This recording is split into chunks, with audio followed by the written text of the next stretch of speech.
गीताध्यानम्। ॐ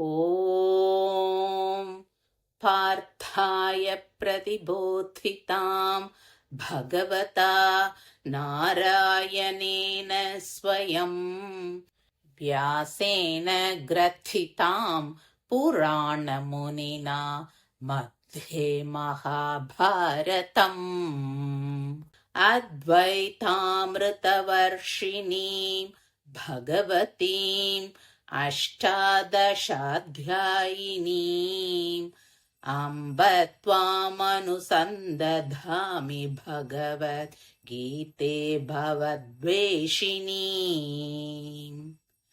नमोऽस्तु ते व्यासविशालबुद्धे फुल्लारविन्दायतपत्रनेत्र येन त्वया भारततैलपूर्णः प्रज्वालितो ज्ञानमयः प्रदीपः। प्रपन्नपारिजाताय स्तोत्रवेत्रैकपाणये ज्ञानमुद्राय कृष्णाय गीतामृतदुहे नमः। सर्वोपनिषदो गावो दोग्धा गोपालनन्दनः पार्थो वत्सः सुधीर्भोक्ता दुग्धं गीतामृतं महत्।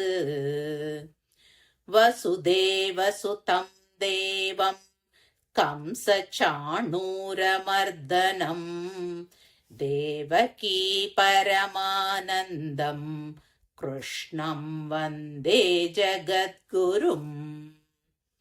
भीष्मद्रोणतटा जयद्रथजला गान्धारनीलोत्पला शल्यग्राहवती कृपेण वहनी कर्णेन वेलाकुला।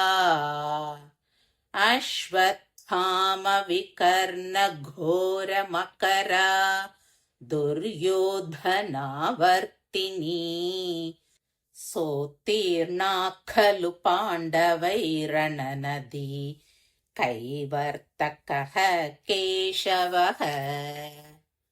पाराशर्यवचः सरोजममलं गीतार्थगन्धोत्कटम् नानाख्यानककेसरं हरिकथा सम्बोधना बोधितम्।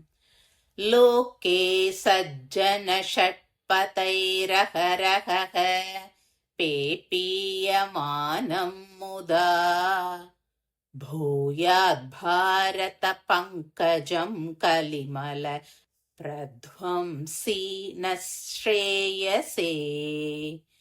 मूकं करोति वाचालं पङ्गुं लङ्घयते गिरिं यत्कृपातमहं वन्दे परमानन्दमाधवम्। यं ब्रह्मा वरुणेन्द्ररुद्रमरुतः स्तुन्वन्ति दिव्यैस्तवैः वेदैः साङ्गपदक्रमोपनिषदैर्गायन्ति यं सामगाः। ध्यानावस्थिततद्गतेन मनसा पश्यन्ति यं योगिनो यस्यान्तं न विदुःसुरासुरगणा देवाय तस्मै नमः। देवाय तस्मै नमः। देवाय तस्मै नमः। शान्ताकारं भुजगशयनं पद्मनाभं सुरेशं विश्वाधारं गगनसदृशं मेघवर्णं शुभांगं लक्ष्मीकान्तं कमलनयनं योगिहृद्ध्यानगम्यं वन्दे विष्णुं भवभयहरं சர்வலோகைகநாதம். பகவத்கீதா தியானம் விளக்க உரை. ஸ்லோகம் 1. ஓம் அன்னையே பகவத்கீதையே, அந்த பகவான் நாராயணனால் அர்ச்சுனன் என்னும் பார்த்தனுக்கு கூறப்பட்டவளே, புராண காலத்து முனிவராம் வியாசரால் கூறப்பட்ட மகாபாரதம் என்னும் இதிகாசத்தில் இடம் பெற்றவளே, அத்வைத்தம் என்னும் அமுதத்தை பொழிபவளே, 18 அத்தியாயங்களில் இடம்பெறுபவளே, ஓ பகவதியே, உன்னையே வழிபடுகின்றோம். ஸ்லோகம் 2. பேரறிவு படைத்தவரும் நன்கு மலர்ந்த தாமரை மலர் இதழ்களை போன்ற கண்களை உடையவரும் ஆகிய வியாச முனிவரே, மகாபாரதம் எனும் எண்ணெய் நிரம்பிய ஞான தீபத்தை ஏற்றி வைத்த உங்களை வணங்குகிறேன். ஸ்லோகம் 3.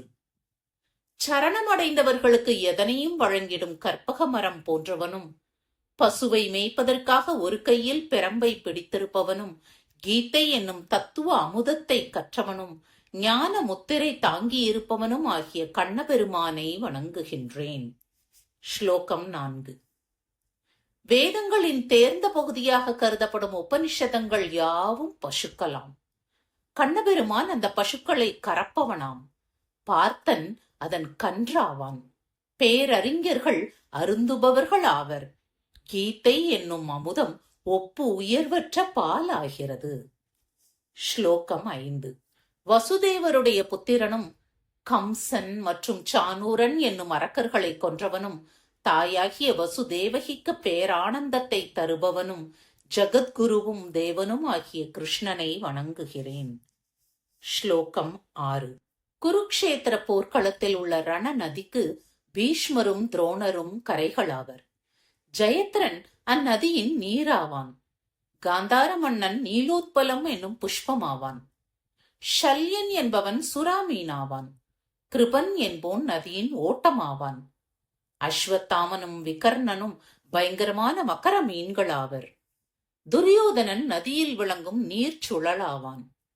கிருஷ்ண பகவான் ஒரு படகோட்டியாக தாம் இருந்து அந்த நதி கடக்கப்படுகின்றதாம். ஸ்லோகம் 7. இந்த ஸ்லோகத்தில் மகாபாரதத்தின் பெருமை பேசப்பெறுகிறது.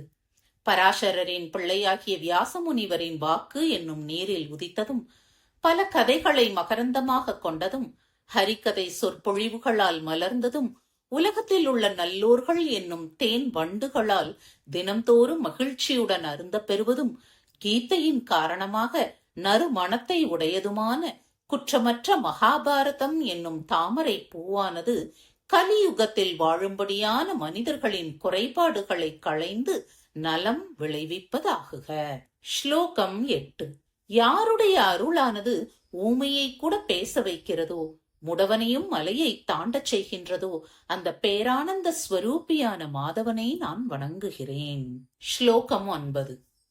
பிரம்மா, வருணன், இந்திரன், ருத்ரன் மற்றும் மருதேவதைகள் ஆகிய யாவரும் எவரை அழகான பாடல்களால் துதிக்கின்றார்களோ, சாமகானம் செய்கிறவர்கள் யாரை அங்கமும் பதக்கிரமமும் உபனிஷதங்களும் கூடிய வேதங்களால் பாடுகின்றார்களோ, தவ முனிவர்கள் தங்கள் தியான தெளிவால் தங்கள் மனதை யார்பால் மனம் லயித்து உணர்கின்றார்களோ, தேவதைகள் மற்றும் அசுரர்கள் யாருடைய இறுதியை அறிந்து கொள்கிறார்கள் இல்லையோ, அத்தக பெருமை மிகு இறைவனை நான் வணங்குகிறேன்.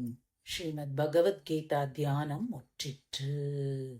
ஓம் நமோ பகவதே வாசுதேவாய.